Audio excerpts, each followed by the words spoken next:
Hi everyone! Let's create another 2D effect that we can use in a game as an obstacle or an energy weapon. We'll program an animated jagged line that resembles a lightning bolt or an electrical discharge. So let's get started.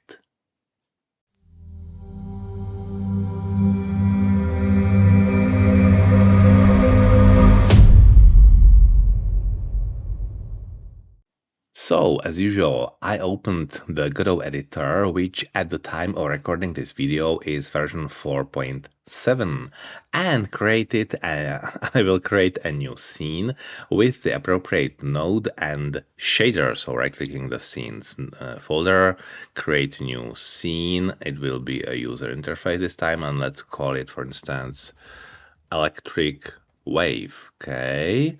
And right-clicking the root node, I'm adding a child node of the type colorAct. And in the inspector, let's change the color to black, expand the layout section, and in transform, I'll set the size to Full HD, so 1920 by 1080. Okay, and scrolling down to the material section, where I create a new shader material, click it and add a new shader, which is type shader mode canvas item, and the name electric wave.gd shader, and I'll put it to the shaders folder. Create and click again to open it in the shader editor. And as almost always, I'll delete everything from the generated code that we won't need, leaving only the fragment function, deleting vertex and deleting the commented out light, and Ctrl S to save. Okay, so we'll start with the uniform parameters. The first one will define the dimensions of our effect, our colorAct, so that we can correctly calculate the aspect ratio.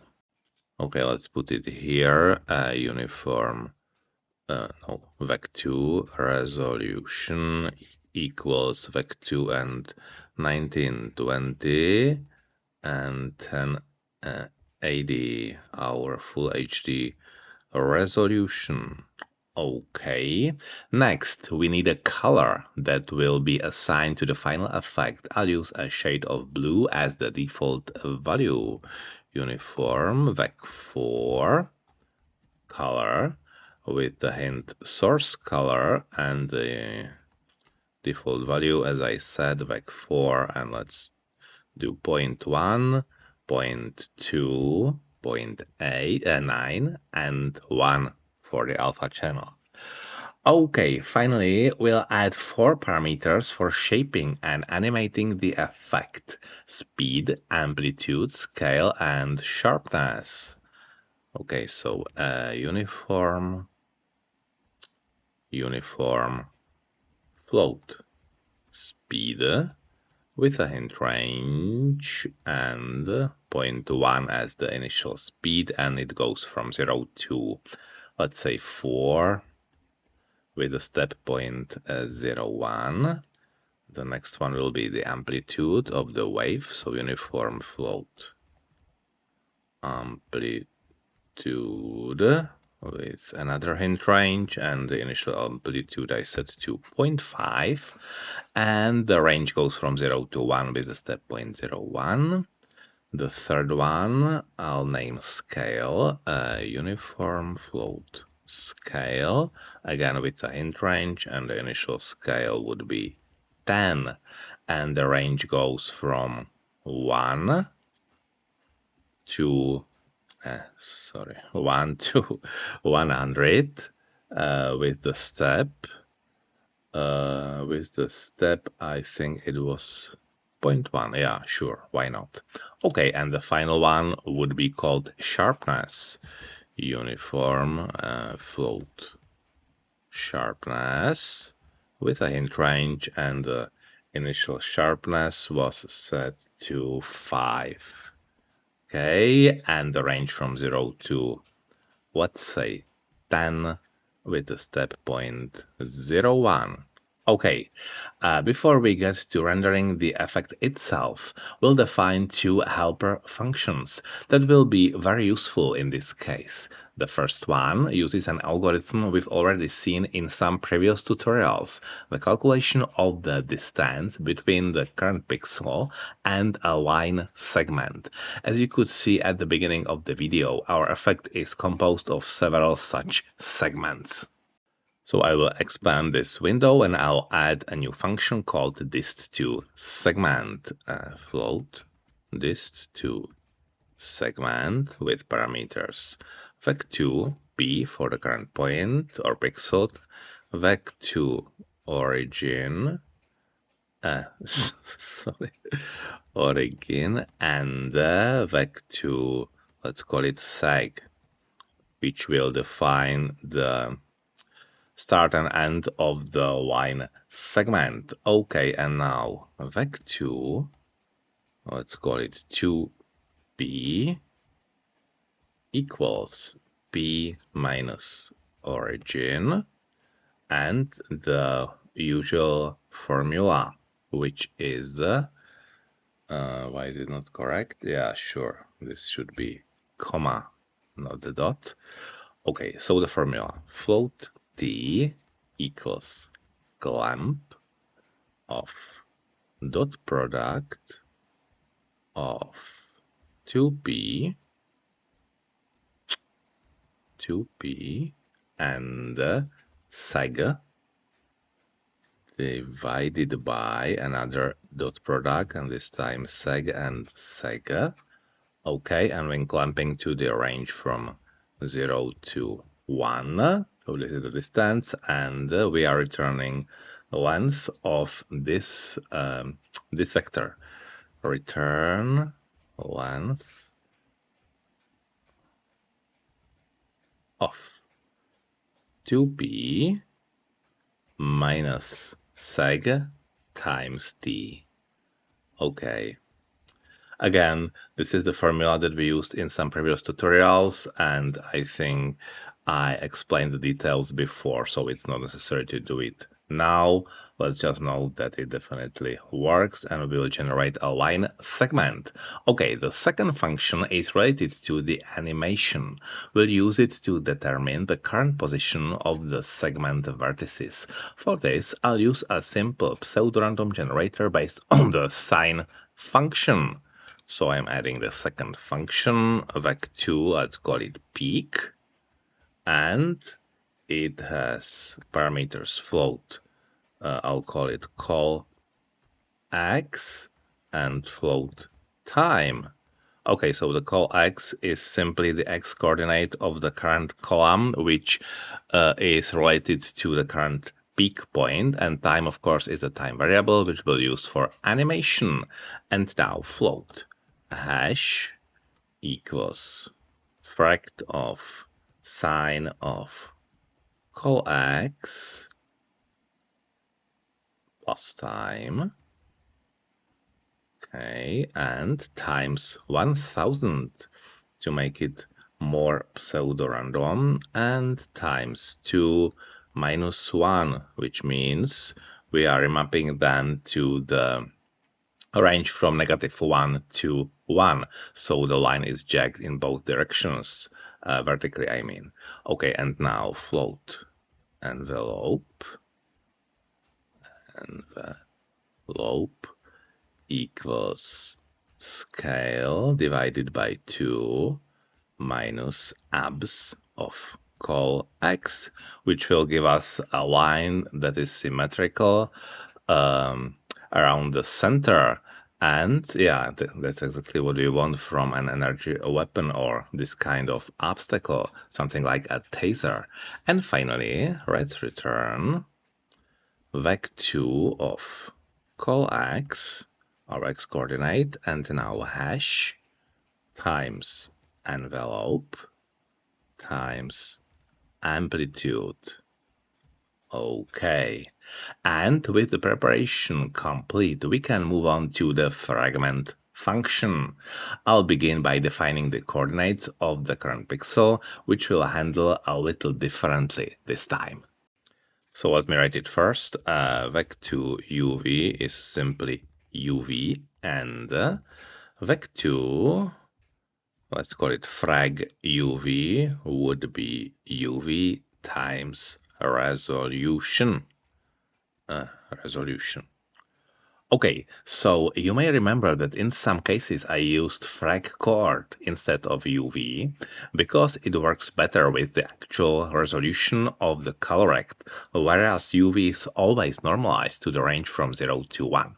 However, frag chord has one drawback. It operates in screen pixel coordinates. So it only works reliably when the shader is stretched across the entire screen. In our element, if our element were smaller and positioned elsewhere, we'd also have to account for its offset, which would require adding more uniform parameters. So instead, this approach always gives us the pixel position relative to the top left corner of our colorect. Okay, and now we'll apply the aspect ratio correction so that the effect looks the same regardless of the element's dimensions. We'll do it a little differently than usual. First, I'll calculate the value of the something called y-extent variable, which we'll then use to vertically center our jagged line. So it would be a float y-extent equals scale times resolution.y divided by resolution.x. Okay, next comes the point based on the current pixel coordinates, which will be used to render the corresponding segment.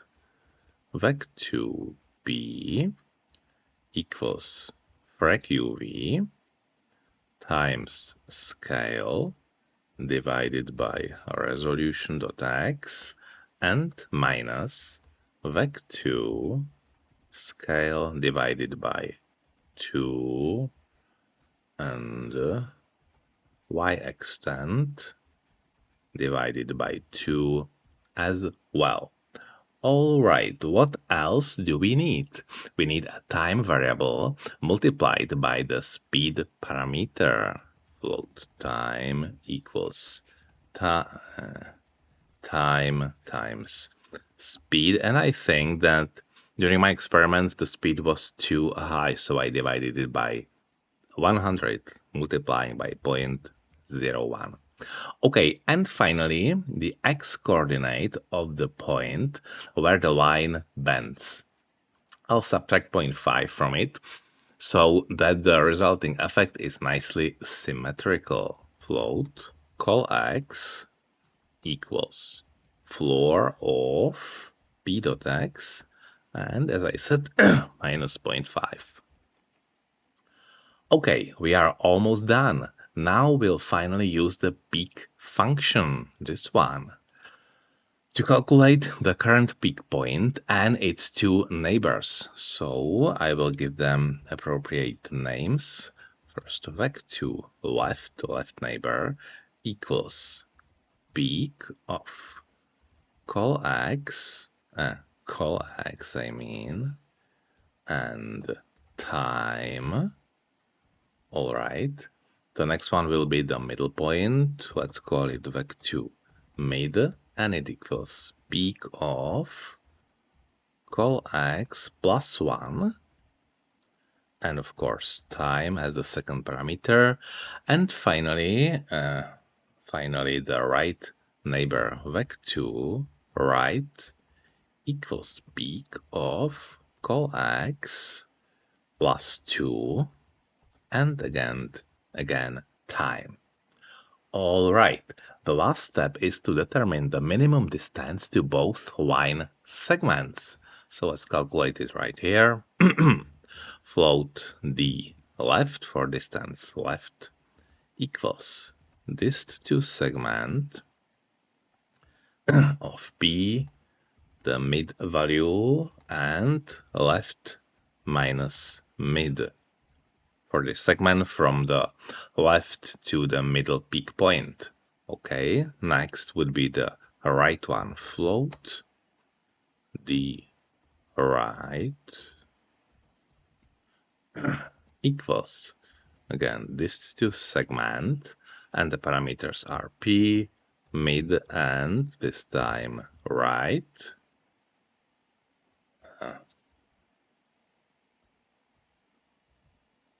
Right minus mid.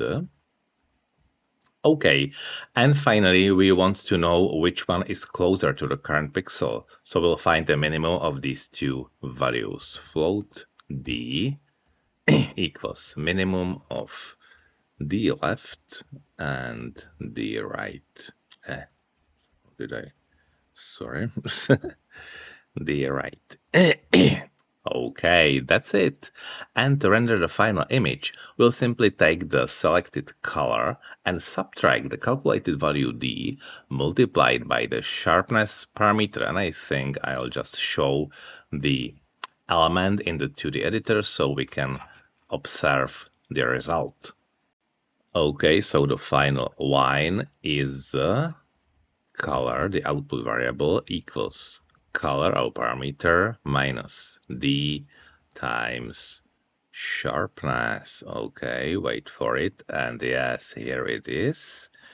Our result expected and very similar to the one I showed at the beginning of this video. So our lightning bolt animates just as expected. And now we can experiment with how it behaves by adjusting the individual parameters. So let's go to the inspector, expand the shader parameters, and now color. Oh, okay, I think it is clear. Nothing unusual with that. So let's get back to the blue shade. And the speed, now it's very fast.